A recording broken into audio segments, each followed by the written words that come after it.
Assalamualaikum warahmatullahi wabarakatuh. Innal hamdalillah nahmaduhu wa nasta'inuhu wa nastaghfiruh wa na'udzu billahi min shururi anfusina wa min sayyiati a'malina. May yahdihillahu fala mudilla lahu wa may yudlil fala hadiya lahu. Asyhadu annahu la ilaha illallah wahdahu wa anna Muhammadan abduhu wa rasuluhu amma ba'du. Syukur senantiasa kita panjatkan kepada Allah. Dengan nikmatnya malam ini kita masih melanjutkan kajian rutin kita, insyaallah terkait dengan surat-surat pendek di juz amma. Yang pertemuan terakhir sampai di surat Al-Masad atau Tabbat. Alhamdulillah sudah selesai. Al-Quraisy ya? Quraisy sudah. Ah iya, Quraisy. Malah sebelumnya dan terlewat begitu ya. Baik. Al-Kafirun sudah. Berarti malam ini adalah surat An-Nasr. Karena ada yang terlewatkan ya. Baik. Insyaallah malam ini An-Nasr.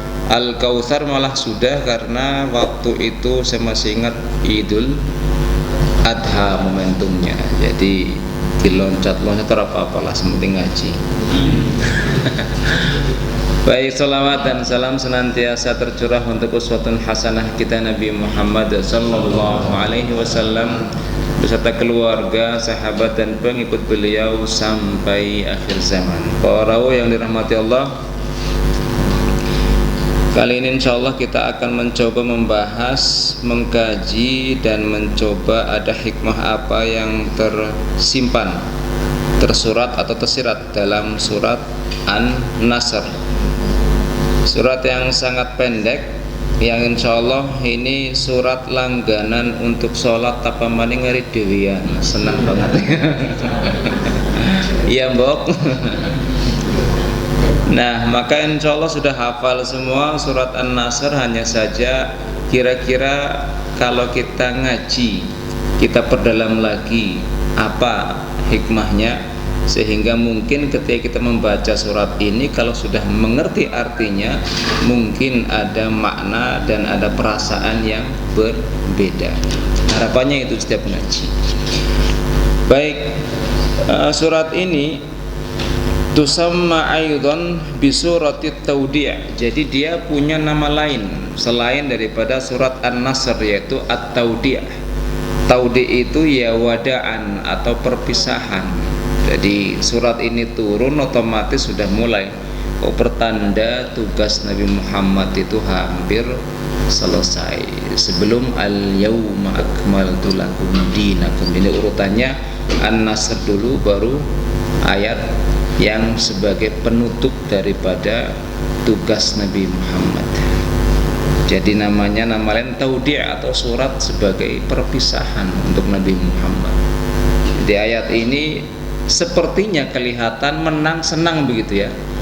Karena kan ketika datang idza jaa nasrullahi wal fath, ketika datang kemenangan dan penaklukan, waraitan nas, dan engkau melihat manusia itu berbondong-bondong masuk Islam, fasabbih, maka bertasbihlah, wastaghfirhu, dan istighfarlah, sesungguhnya dia maha pengampun. Seakan-akan ini ayat yang indah. Kenapa? Ya namanya kemenangan kan indah, tapi nama lainnya justru bukan kemenangan, yaitu Taudi', perpisahannya Nabi Muhammad sallallahu alaihi wasallam. Baik. Di sini dalam sebuah riwayat akhraja Ahmad bin Jurair an Ibnu Abbas qala lamma nazalat idza jaa nasrullahi wal fath qala Rasul nu'imat ilayyan nafsi. Jadi ketika ayat ini turun, surat ini turun, Nabi Muhammad mengatakan jiwaku ini sudah dipenuhi dengan nikmat.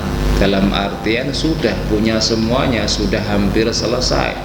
Karena ketika kita sudah pernah membahas dan pernah saya singgung bagaimana perasaan Nabi Muhammad ketika meninggalkan kota Makkah, perasaannya tuh hancur lebur. Maka kemudian Allah mengajarkan doa untuk Nabi Muhammad, wa qul adkhilni mudkhala sidqin wa akhrijni mukhraja sidqin. Ya Allah, Allah mengatakan kepada nabinya, wahai nabiku, katakanlah adkhilni mudkhala sidqin, masukkan aku ke kota Madinah dengan cara yang baik atau benar, dan keluarkan aku ya Allah dari kota Makkah dengan cara yang benar juga. Dalam artian dari awal Nabi Muhammad meninggalkan kota Makkah, Allah sudah memberikan jaminan nanti kamu akan kembali ke kota Makkah. Rupanya betul kembali, dan setelah kembali, setelah kemudian Fathu Makkah terjadi, ayat ini turun. Untuk apa? Penanda tugasmu sudah selesai, wahai Muhammad. Dari sini sejatinya kita harus paham, setiap pemimpin punya masanya, setiap masa ada pemimpinnya. Harus siap-siap kapan waktu dilantik, maka sudah mikir suatu saat nanti saya akan lengser, maka saya harus menyiapkan generasi penerus selanjutnya. Jangan kalau sudah mau lengser malah tidak mau melanjutkan, entah dengan cara apapun begitu ya, cawe-cawe wis pupuk lah. Begitu ya. Jadi ya sudah, memang harus selesai, sudah masa habis, selesai, sudah tinggalkan, biar generasi yang baru yang akan menata kehidupan yang akan datang juga. Maka Allah pun di sini menuturkan kepada nabinya, dan salah satu nama surat itu adalah surat At-Taudiyah. Baik. Maka di sini ayat yang kita baca di pertama, idza jaa nasrullahi wal fath. Idza, kata-kata idza itu adalah artinya jika. Dalam artian jaa ini telah datang, dalam artian sudah. Jadi ayat ini turun ketika Fathu Makkah, dalam artian sudah terjadi. Jadi bukan ramalan masa depan. Memang turunnya di sini sesuai dengan asbabun nuzul ayat ini, bahwasanya nazalat surah fi awakhir hayat Rasulullah wa tahdidan ba'da Fathu Makkah. Jadi memang ayat ini turun di akhir masa hidup Nabi Muhammad, dan lebih tepatnya setelah Fathu Makkah. Jadi kalau dalam riwayat, Fathu Makkah itu kan berarti di Makkah, sedangkan Madinah itu sudah jaraknya cukup jauh gitu ya. Maka ini surat yang memang turun ketika Nabi Muhammad menaklukkan kota Makkah, langsung ayat ini tidak jauh turun setelah itu. Athna hujjatul wada bihasbat kathir min mufassirin. Nah, kemudian ada yang mengatakan juga turunnya setelah haji wada, sebagaimana dituturkan oleh sebagian mufassirin. Fiha isyaratun ila qurbil ajali Nabi Muhammad. Ayat ini mengisyaratkan bahwasanya ajal Nabi Muhammad atau kehidupan Nabi Muhammad itu hampir berakhir.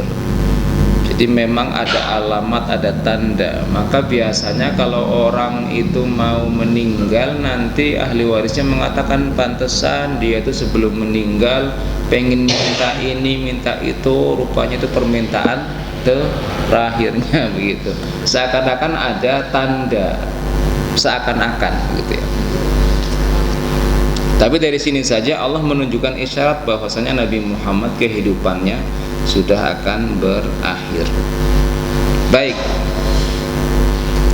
Maka kata-kata idza jaa maksudnya adalah tahqiq atau memastikan bahwasanya sudah selesai, sudah betul-betul kemenangan itu datang kepada Nabi Muhammad sallallahu alaihi wasallam. Dalam artian di sini kalau ada kata-kata jika, itu pasti ada maka. Maka di sini Allah membuka ayat ini dengan adatus syart atau syarat, namanya jika. Kan begitu, jika datang pasti akan ada maka begitu. Itu pasti begitu kaidah dasarnya, bahasa Arab pun sama. Maka di sini syarat Kemudian jawab syarat, syaratnya itu adalah datangnya kemenangan. Jawabnya itu adalah yang harus dilakukan, yaitu tasbih dan tahmid dan takbir, begitu ya. Jadi ketika datang kemenangan maka lakukan suatu. Itu maksud ringkas daripada ayat ini. Maka sejatinya kata-kata jika datang ini bukan berarti kemenangan tidak datang. Sudah datang, hanya saja memang bentuknya seakan-akan belum terjadi. Akan tetapi sudah, karena menggunakan kata kerjanya adalah bentuk lampau ja'a atau fi'il. Dan ada kata-kata fathun, nasrun dan fathun. Bedane nopo nasrun dan fathun? Nasrun itu menang, fathun itu fataha, membuka, fataha, pembukaan. Jadi nasrun itu kemenangan, fathun itu buka. Ini apa maksudnya? Kenapa dibedakan? Bukankah dengan nasrun saja cukup? Mbok kalau ada pasangan calon yang penting menang, ya kan? Tidak penting menaklukkan atau tidak, rakyatnya mau nurut atau tidak, mbok ora penting. Sing penting bayar pajak, mbok. Kan begitu. Kenapa kemudian adanya fathun di sini? Jadi terkadang kita perlu menyandingkan dengan kehidupan kita, biar ya kita juga mengkritisi, begitu ya. Karena terkadang pasangan calon sing penting menang dengan cara apapun, mau halal mau haram, sing penting jagung, gitu ya. Nah ini tidak, Al-Quran di sini tidak mementingkan kemenangan, tetapi juga ada fathun. Ini makanya kita perlu mengkaji perbedaannya nasrun dan fathun itu apa. Maka dalam penjelasan di sini, ai idza ja'aka ya Muhammad nasrullah ala man adaka wahum Quraisy. Ketika datang wahai Muhammad nasrun atau kemenangan. Menang itu berarti terhadap siapa? Kan gitu. Namanya menang. Berarti melawan siapa? Yang dilawan adalah Quraisy, kan begitu. Selalu ada yang kalah kalau sudah menyebut kemenangan. Maka Allah Subhanahu wa taala memenangkan Nabi Muhammad terhadap orang Quraisy. Itu yang pertama. Jadi ketika datang kemenangan terhadap orang Quraisy. Wa fathu maksudnya adalah fataha alaikal Makkah, dan Allah membukakan bagimu kota Makkah. Maka di sini sudah muncul rupanya ada perbedaan antara nasrun dan fathun. Wan nasru huwa ta'yid alladhi yakunu bihi qahr a'da wa ghalabahum wal isti'la alaihim. Nah, maka di sini nasrun kemenangan itu tujuannya dan fungsi kosakatanya digunakan untuk menunjukkan bahwasanya memang mengekang lawan untuk kalah. Itu nasrun. Tapi kalau fathun huwa fataha masakin a'da wa dukhul manazilahum. Tapi kata-kata fataha itu adalah dibukakan sebuah daerah sehingga kita bisa masuk leluasa berinteraksi di sana. Penduduknya menerima, itu fathun. Beda dengan kemenangan yang kita kalau membaca sejarah penjajahan kolonial itu betul-betul menang, tapi tidak fataha. Artinya sampai ratusan tahun ganti generasi bangsa Indonesia itu hanya mengingat keburukan penjajah. Betul nggih? Berarti tidak mendapatkan fathun. Dalam arti mereka datang menguasai tanah tapi dibaitu, dirumpini, tidak terima penduduk lokalnya. Itu namanya dia hanya nasrun tapi tidak mendapatkan fathun. Itu perbedaan dengan penaklukan atau pembukaan. Maka Islam itu menggunakan kalimatnya adalah futuhat Islamiyah atau pembukaan kota-kota Islam, namanya futuhat, bukan penaklukan, tidak. Jadi kalau bangsa Eropa menyebutnya sebagai penaklukan, tapi Islam bukan penaklukan tetapi futuhat. atau pembukaan kota-kota, jadi futuhat bilad Syam atau pembukaan kota-kota di Syam, termasuk waktu itu adalah Palestina masuk. Kemudian Asia Saghir atau sekarang namanya itu adalah Turki atau Bizantinia, nama-lamanya begitu ya. Itu namanya Fatah, dibuka semuanya. Andalusia atau sekarang masuk namanya Spanyol, semuanya dibuka waktu itu, namanya Fatah, bukan penaklukan. Itu yang digunakan peradaban Islam untuk menunjukkan bahwasanya adanya penerimaan dari masyarakat setempat. Terbukti bangsa Mesir itu mereka namanya Kipti dan berbahasa juga bahasa Kipti, bukan bahasa Arab.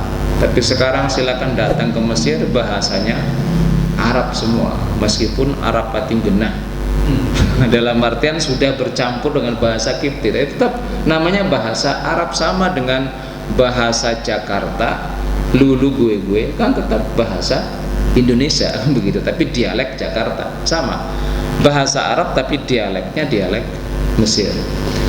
Pergi kemudian ke Syria juga sama. Syria bangsa sendiri, bahasa sendiri, tapi sudah berubah menjadi bahasa Arab. Atau juga sama dengan Cordova dan yang lainnya, semuanya bahasa sendiri semuanya. Atau di samping Mesir, namanya apa Pak? Samping Mesir Pak, Muammar Gaddafi. Libya itu bangsanya bukan berbahasa Arab dahulu kala, tapi bangsa Barbarian. Barbar itu bukan bahasa Arab, bukan. Tapi ketika masuk Islam, Fatah sudah berubah, betul-betul bisa menyatu bahasanya. Itu saking kuatnya karakter bahasa Arab. Tapi 300 tahun bangsa Indonesia dijajah Belanda, bisa bahasa Belanda begitu, bisa bukan?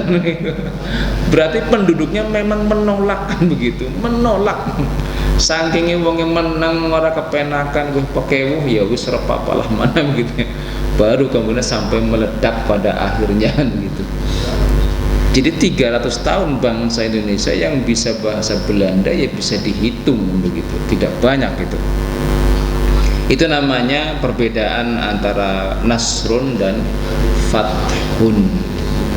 Fataha betul-betul dibuka semuanya, terima. Itu perbedaan antara masuknya bangsa Eropa dengan masuknya bangsa Arab ke Nusantara. Bangsa Arab masuk melalui perdagangan, kan begitu. Dari situ kemudian orang-orang menerima agamanya, tetapi kemudian bahasanya tidak berubah.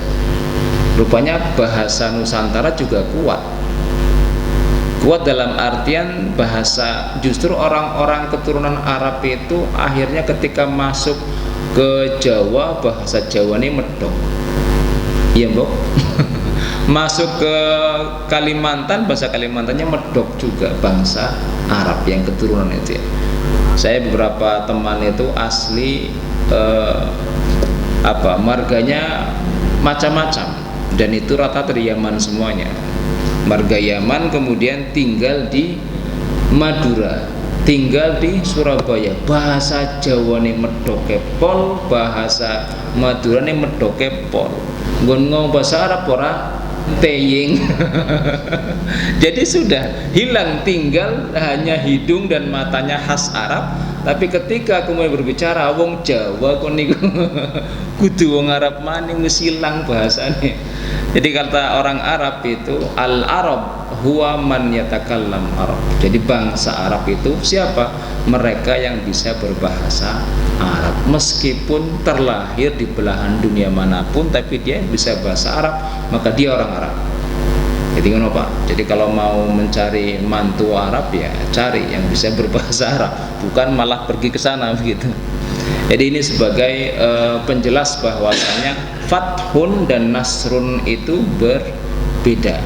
Nah, Al-Quran menjelaskan pada kita semuanya, Allah memberikan Nabi Muhammad itu dua unsur, nasrun dan fathun, menang, mampu kemudian menaklukkan bangsa Quraisy yang permusuhannya sangat-sangat mengerikan. Tapi kemudian mereka akhirnya menerima Nabi Muhammad sallallahu alaihi wasallam. Baik. Jadi kata-kata fataha qulubahum liqubulil haqq. Tapi kata-kata fataha itu bukan hanya masuk, bukan hanya kemudian mengizinkan semua daerah dapat diakses, bukan, tetapi juga hati mereka orang Quraisy sudah menerima keberadaan Islam. Jadi hatinya menerima, bukan hanya mempersilahkan masuk untuk kemudian menggunakan semua fasilitas, bukan, tetapi juga hatinya sudah menerima. Kemudian ini kalimatnya adalah idza jaa nasrullahi wal fath. Itu hal pertama. Wa ra'aitan nasa yadkhuluna fi dinillahi afwaja. Jadi ketika kamu melihat wahai Muhammad datangnya kemenangan dari Allah dan kemudian datangnya fathu. Jadi yang menarik adalah di ayat pertama seakan-akan kemenangan itu menghampiri Nabi Muhammad. Karena bahasanya ketika datang kemenangan kepadamu. Laras nggih? Jadi kemenangan yang datang, bagaimana tidak? Wong rupanya Fathu Makkah itu tanpa ada pertumpahan darah. Dikepung tiba-tiba langsung nyerah. Biasanya dikepung paling banggel ya Quraisy. Gimana tidak banggel, wong dia itu punya segala akses untuk dapat menguasai Jazirah Arab. Tapi ketika Muhammad dan para sahabatnya kemudian datang ke kota Makkah, mereka diam dan tidak ada perlawanan sedikit pun. Maka padahal Nabi dan sahabat sudah siap-siap ini kalau ada peperangan, tapi rupanya bersih tanpa ada satu tetes darah pun yang tumpah. Padahal seperti apa permusuhan dahulu kala. Maka seakan-akan kemenangan itu memang datang tanpa ada perjuangan sedikit pun dari Nabi Muhammad di hari itu. Tapi kan namanya kemenangan harus disusun, harus kemudian ada perjuangan, tapi perjuangannya panjang sekali. Jadi perjuangan yang sangat panjang itu baru kemudian nasrun itu mendatangi para sahabat dan Nabi Muhammad sallallahu alaihi wasallam. Dalam artian Allah di sini ingin mengingatkan, apapun yang kamu perjuangkan pada akhirnya yang memenangkan adalah Allah Subhanahu wa ta'ala. Apapun yang kamu perjuangkan, maka kemenangan itu akan Allah kirim kalau kemudian kemenangan yang kamu harapkan itu adalah satu, yaitu kebermanfaatan dan kewujudan Islam ada di sana. Baik. Maka selanjutnya setelah Allah mengatakan, maka kamu pun akan melihat wa ra'aitan nas yadkhuluna fi dinillahi afwaja. Pada hari itu kemudian engkau akan melihat berbondong-bondong orang akan masuk ke agama Allah Subhanahu wa ta'ala. Ai jama'at faujan ba'da faujin wa fa innahu lamma fataha Rasulullah Makkah qala al-Arab. Karena pada waktu itu ketika Nabi Muhammad menaklukkan kota Makkah, maka bangsa Arab mengatakan, amma idza dhafara Muhammad bi ahlil harami wa qad ajaruhumullahu min ashabil fil fa innahu ala haqqin. Jadi kalimat yang menarik ketika Nabi Muhammad menaklukkan kota Makkah pada waktu itu ya. Kita sudah ngaji surat Fil, sudah nggih? Sudah. Bangsa Arab itu mengerti dulu ada tentara gajah yang menyerang kota Makkah. Dibiarkan atau tidak tentara gajah itu? Habis begitu ya. Habis. Siapa yang menghabisi? Tentara Allah ababil gitu ya. Jadi kalau ada tentara yang datang dan ingin menghancurkan Ka'bah, yang turun itu langsung yang memiliki Ka'bah, yaitu Allah Subhanahu wa ta'ala. Bangsa Arab memorinya sangat kuat dengan tahun gajah itu. Nah, ketika Muhammad datang dengan tentaranya, banyak tentaranya, menyerbu kota Makkah, ada Ka'bah di situ. Kok tidak ada tanda-tanda langit gemuruh? Tidak ada tanda-tanda ada tentara langit yang turun. Kata orang Arab ini, diem dan anteng, berarti Muhammad memang benar. Muhammad itulah tentara yang diutus oleh yang punya Ka'bah. Begitu kata bangsa Arab. Berarti ya sudah, ngapain kita ngelawan Muhammad, kata mereka begitu. Wong dulu saja tentaranya Abraha habis mati gara-gara mau melawan Ka'bah. Ini tentaranya Ka'bah, ini Muhammad, sudah tidak perlu kita lawan, kita ikut saja dia, kita cari selamat, kata bangsa Arab. Jadi mereka betul-betul mengerti sejarah, dan mereka kejadian waktu dihancurkannya Raja Abraha dan tentaranya itu menjadi pembanding. Dulu saja dihancurkan, kok ini tidak ada tanda-tanda akan yang menghancurkan. Maka betul Muhammad itu dari utusan Allah Subhanahu wa ta'ala, kata bangsa Arab. Bukan hanya Quraisy saja, tapi semua yang ada di Jazirah Arab mengerti waktu itu. Makanya kemudian diam tanpa ada perlawanan. Di samping mereka menguji, dulu saya dilindungi oleh tentara ababil. Pasti kalau sekarang saya juga dalam kondisi benar, saya akan dilindungi lagi. Rupanya tidak ada perlindungan, karena tentara Allah mendukung Nabi Muhammad SAW. Taibaqad ajarahumullah, selanjutnya walaysa lakum alaihi qudrah fakanu yadkhuluna fil islami jama'at katsirah ba'da an kanu yadkhuluna wahidan wa ithnaini. Maka setelah kejadian itu, dan mereka setelah itu langsung menyebar beritanya bahwasanya Nabi Muhammad menaklukkan kota Makkah tanpa ada darah satu tetes pun yang tumpah, dan tidak ada kemudian tentara langit yang turun, begitu ya. Maka mereka afwaja, masuk berbondong-bondong tanpa pikir panjang, memeluk Islam pada waktu itu. Fasarat qabilah tadkhul bi usariha fil Islam. Maka setiap kabilah dan keluarga-keluarganya masuk semuanya. Dulu biasanya yang masuk itu anggota keluarga di sebuah kabilah, atau mungkin hanya ketua kabilahnya saja yang masuk. Tapi pada waktu itu betul-betul semuanya, dari mulai ketua kabilahnya sampai kemudian ke keluarga-keluarga, semuanya pindah agama semuanya. Fasabbih bismi rabbika wastaghfir innahu kana tawwaba. Maka ketika engkau wahai Muhammad melihat itu semuanya, fasabbih, hendaklah engkau bertasbih kepada Allah Subhanahu wa ta'ala. Tasbihnya bagaimana? Subhanallah. Jadi setiap kali fikihnya, setiap kali melihat hal yang besar, maka subhanallah, subhanallah, subhanallah. Kita memuji kekuasaan Allah Subhanahu wa ta'ala, karena tanpa hadirnya kekuasaan Allah ini semua tidak akan mungkin terjadi.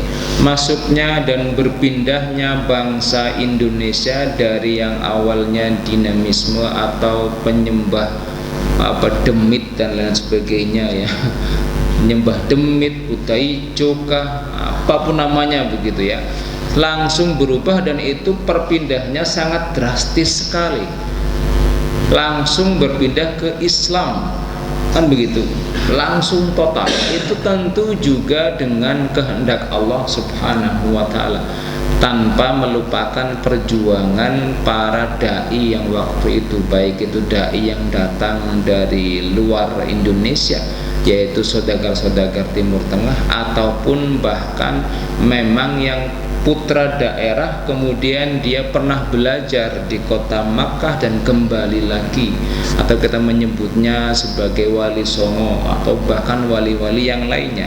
Itu semua tentu dengan kehendak Allah, perpindahannya sangat cepat sekali, sampai kemudian semua, hampir seluruh Nusantara memeluk agama Islam. Jadi sedikit kita bergeser, kalau kita melihat peran daripada perdagangan itu sangat vital sekali untuk merubah agama sebuah bangsa. Jadi berawal dari perdagangan. Jangan pernah melupakan bahwasanya ayat yang pertama kali turun di Madinah, mungkin akan kita bahas nanti ya. Ayatnya ayat apa nih? Surat yang turun di kota Madinah. Pertama kali Nabi hijrah langsung ayat turun, yaitu Al-Mutaffifin. Nanti kita bahas Al-Mutaffif, atau orang yang suka menguntit timbangan. Jadi itu yang pertama kali turun.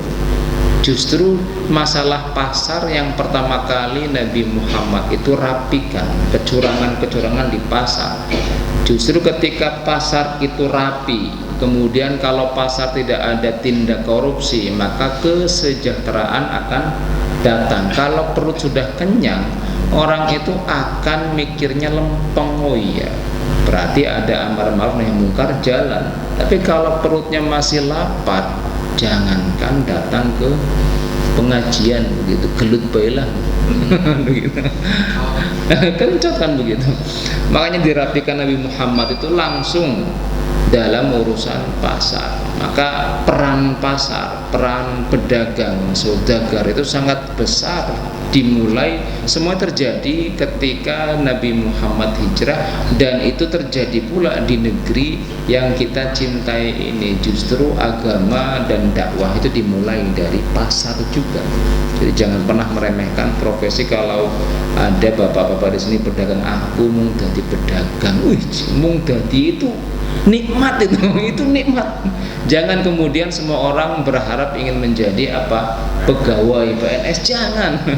Jangan semuanya bagi-bagi kan begitu. Kullun muyassarun lima khuliqalahu. Setiap dari kita itu akan dipermudahkan kalau kita tahu ini slot saya, ini dakwah saya di sini. Bagi yang menjadi pegawai berarti silakan fokusnya adalah dakwah di perkantoran begitu. Bagi yang bersinggungan langsung dengan jamaah di pasar, ya sudah, dakwahnya memang di pasar. Justru itu sangat relate sekali, karena bisa seorang pedagang itu bisa mengerti permasalahan detail dari konsumennya, sangat cair ngomongnya. Dan kalau mau menasehati pun bisa masuk jelek ke hati. Kalau pedagang itu ngerti agama, itu kan fungsinya seorang pedagang. Dia bisa masuk ke hal-hal yang tidak bisa dijangkau dalam pengajian-pengajian. Jadi semuanya punya bagian masing-masing. Jadi Nabi Muhammad pun yang pertama kali dirapikan adalah urusan perdagangan, dan ayat turun pun negur masalah perdagangan. Baik, kita kembali ke sini. Maka ketika ayat ini mengingatkan Nabi Muhammad adanya nasrun dan adanya fathun, dan kemudian juga orang-orang itu berbondong-bondong masuk ke dalam agama,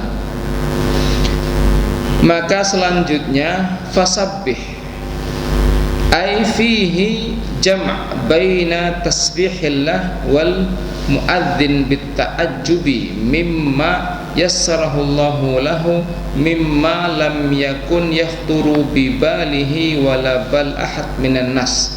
Jadi kata-kata fasabbih dan bertasbihlah, maka bertasbihlah ini mencakup dua hal. Yang pertama adalah tasbih, yang memuji Allah, tetapi juga ada unsur ta'ajub atau apa, kagum. Jadi kata-kata subhanallah. Jadi kata-kata subhanallah itu terkadang hanya untuk memuji Allah, ya maha suci, maha besar Allah. Tapi kalau kita selipkan subhanallah dengan apa? Dengan mungkin kita dapat nikmat, kita dapat hal yang sejatinya kalau dipikir-pikir tidak mungkin hal itu kita dapatkan. Tidak mungkin dipikir-pikir begitu ya. Dengan matematika orang itu tidak mungkin. Saya pribadi kalau berhitung matematika tidak mungkin kemudian bisa berangkat ke Mesir untuk sekolah di sana. Matematika ini orang tekan. Karena namanya matematika manusia ya 1 juta ya 1 juta kan begitu. Yang dibutuhkan segitu harus keluar segitu. Tapi entah dari mana tiba-tiba uang itu muncul dan berangkat. Jadi matematikanya harusnya tidak di sana saya, dan harusnya tidak mampu ke sana juga. Maka ketika kita melihat kadang ada hal-hal yang kita harusnya kalau mau betul-betul keringat maka kita tidak mendapatkan itu begitu. Maka pesan ayat ini fasabbih bihamdi rabbika, maka bertasbihlah tapi munculkan perasaan bahwasanya ta'ajub atau betul-betul memuji kepada Allah Subhanahu wa ta'ala atas kekuasaannya. Kalau dipikir-pikir ulang, setiap dari kita anggaplah ketika manten nanyar begitu ya, dengan suami modal dengkul tok ngece. Dengkul itu semuanya. Tanpa dengkul tidak ada apa-apa kan begitu ya. Dengan dengkul bisa melangkah, dengan melangkah itu kemudian punya kendaraan, punya rumahan begitu, dapat ya rezeki maisha bulanan dengan dengkul itu. Tapi kan kalau dipikir-pikir lagi, seakan-akan itu semuanya seharusnya tidak layak untuk kita. Kadang mungkin kita mengeluh kepada Allah, tapi Allah pun tetap memberikan rezeki untuk kita. Seharusnya begitu ya. Jadi kalau kita mau menyombongkan kita itu dapat semuanya karena jerih payah kita, tidak.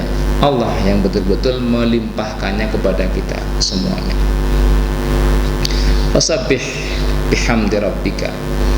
Maka di sini kemudian wa bayyana alhamdulillahu ala jami' san'ihi lahu wa adim manaihi alaihi bin nasri wal fathi li ummil qura wa dukhul nas fi islam afwaja.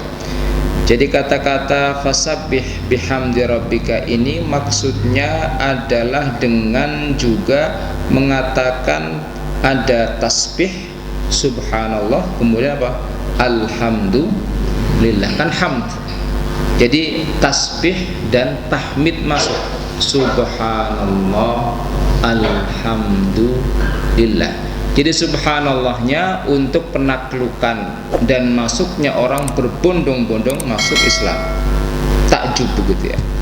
Tapi kemudian alhamdulillahnya kenapa? Karena Islam waktu itu masuk ke semua penjuru desa dan semua penjuru negeri. Itu alhamdulillah. Dari yang sebelumnya Nabi Muhammad dakwah itu ya kadang cuma dapat 1, kadang ya mending dapat syukur-syukur tidak dilempar batu kan begitu.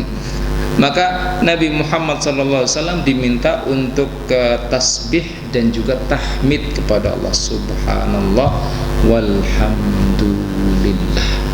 Jadi ini syariatnya, fikihnya. Maka muncul kalau kita mendapatkan nikmat yang besar, maka silahkan lantunkan 2 hal ini, subhanallah alhamdulillah. Mikir anak guru mantu-mantu begitu ya, barang ketemu jodohnya diparangi doa begitu. Pas ketemu jodohnya kemudian sudah lewat akad, hari akad begitu langsung subhanallah, rampung tugasku alhamdulillah begitu.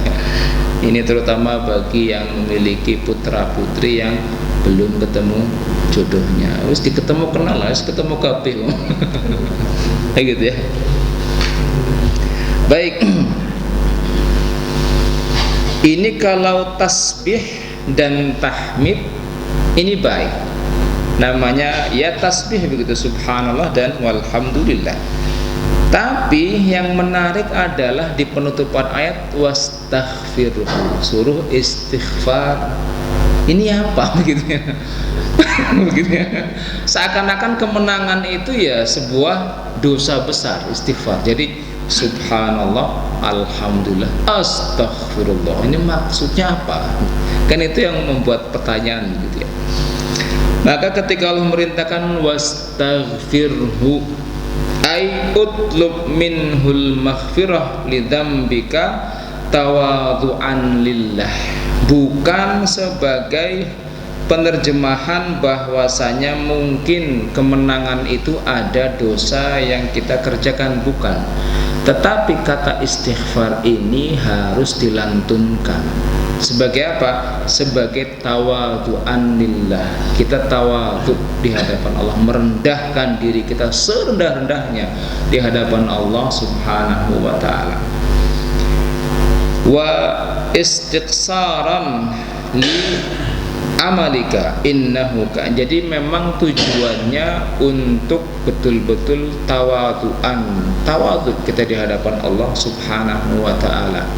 Jadi 3 kalimat ini diutarakan, dilantunkan setiap kali, setidaknya fikihnya begitu ya, setiap kali kita mendapatkan hal besar yang kita menanti-nanti hal itu sesuai ora duwe putu, lama nunggu putu, tiba-tiba datang putu, maka langsung kalimatnya subhanallah walhamdulillah astaghfirullah.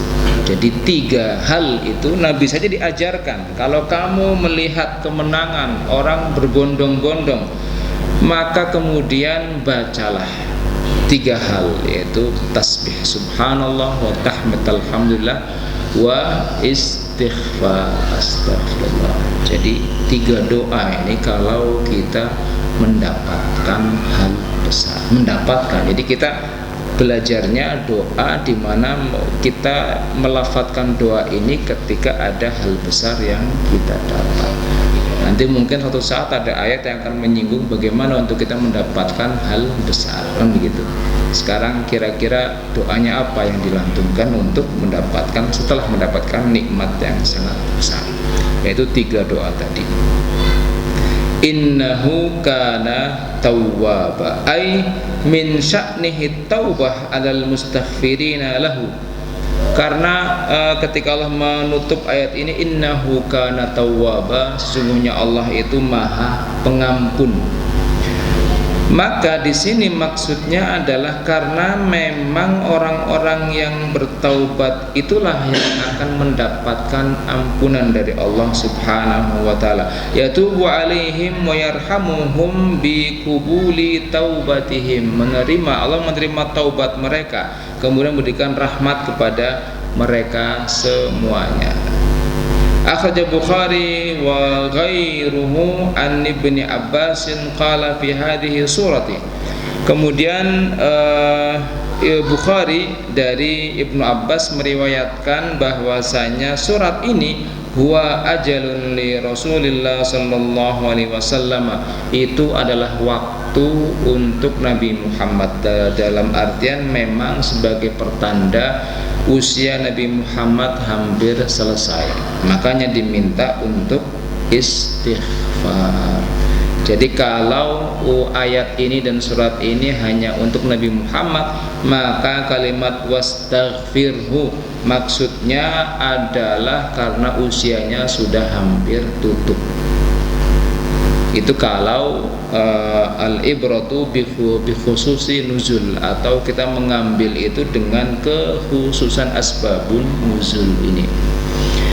Tapi kalau kemudian al-ibratu bi umumil lafzi, atau kita mengambil ibrah itu dengan keumuman lafadznya, maka ajaran ini untuk kita semuanya. Jadi tetap membaca 3 doa. Tidak wajib, tetapi paling tidak kita mengikuti sunnah Nabi Muhammad sallallahu alaihi wasallam. Maka kata Ibnu Abbas, ini adalah ajal untuk Nabi Muhammad, atau Allah menunjukkan tanda-tanda bahwasanya beliau hampir selesai. Falidzalika alamatul ajal fasabbih bihamdi rabbika wastaghfirhu innahu kana tawwaba. Alamatul ajalnya ada di perintah itu, tasbih, kemudian tahmid dan juga istighfar. Berarti bagi yang sudah senior berarti kudu sering maca doa ini. Karena Nabi Muhammad pun sudah senior diminta untuk membaca doa ini. Jadi doa ini bukan hanya untuk ketika kita sudah mendapatkan hal besar, tapi hal besar yang harus disyukuri adalah bertambahnya usia. Jadi harus sering-sering kemudian membaca doa, 3 doa ini, yaitu tasbih, tahmid, dan juga istighfar. Ini perlu kemudian dilafadzkan. Jadi ini kita membaca cepat surat di An-Nasr ini. Nah, kira-kira hikmahnya apa saja? Jadi kita sudah menafsirkan dari awal sampai akhir. Kemudian kira-kira petunjuk atau pelajaran pentingnya itu apa?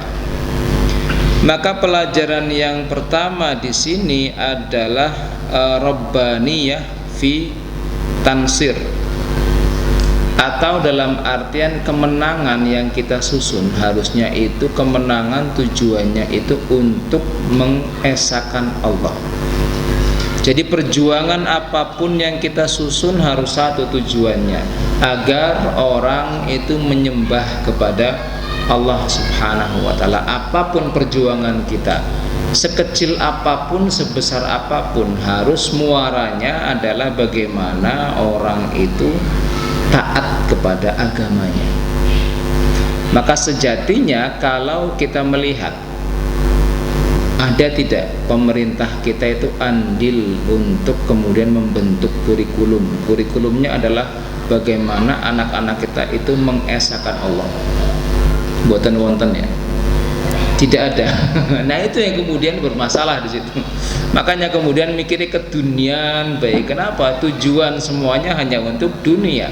Tujuannya tidak ada muaranya untuk orang kemudian beribadah kepada Allah Subhanahu wa ta'ala. Maka sejatinya harusnya mengarah ke sana. Kita harusnya malu dengan sebuah negara yang negara itu bukan muslim, bahkan penyembah alam, penyembah berhala juga, namanya Jepang. Mereka muaranya apa dalam dunia pendidikannya? Muaranya satu, bagaimana orang itu memiliki empati dan etika. Jadi ketika SD total itu yang dipelajari adalah akhlak dan etika. Maka mereka orangnya santun-santun, ya paling tidak itu membekas sampai dengan mereka tumbuh besar, begitu. Nah SD kita bagaimana kemudian, apakah sudah ke arah sana? Nah itu yang menjadi pertanyaan besar kita. Bagaimana mungkin ke arah sana? Wong kadang guru juga banyak tugasnya. Ada absen, ada birokrasi, ada upload nilai, malah sekarang tambah lagi, apa? MBG harus menyiapkan makanan. Wah, kapan mulangnya begitu? Kapan ngajarnya? Kapan mereka menjadi kudwah buat murid-murid mereka? Nah ini yang kemudian kalau kita menyalahkan guru ya kebangetan, wis tugasnya akeh disalah-salah namanya. Innalillahi begitu. Nah harusnya kita kemudian mendukung, setidaknya orang tua atau perkumpulan orang tua itu mendukung pergerakan daripada guru ketika di kelas itu. Maka orang tua pun harus ikut andil. Kenapa? Karena sistem kita tidak sekuat yang ada di negeri maju. Maka orang tua yang harus menguatkan masing-masing anak mereka. Ya terkadang juga di sebuah yayasan tertentu mereka mewajibkan arti perkembangan putra putrinya. Alasannya apa? Itu bahasanya untuk mengikuti perkembangan putra putrinya. Tapi bahasa yang asli adalah orang tua juga harus sekolah maning. Sekolah maning. Kenapa? Kadang justru orang tua yang menjadi pengganjal pembinaan dan pendidikan putra putri ketika di kelas. Anak tugas sakit temen, malah wong tuane sing protes. Gurune sing mung medinain tugas men pinter, malah wong tuane sing protes gitu. Nah ini makanya orang tua bahasanya diminta untuk datang untuk mengerti perkembangan putra putrinya bahasanya, tapi aslinya wong tua ya kudu sekolah maning.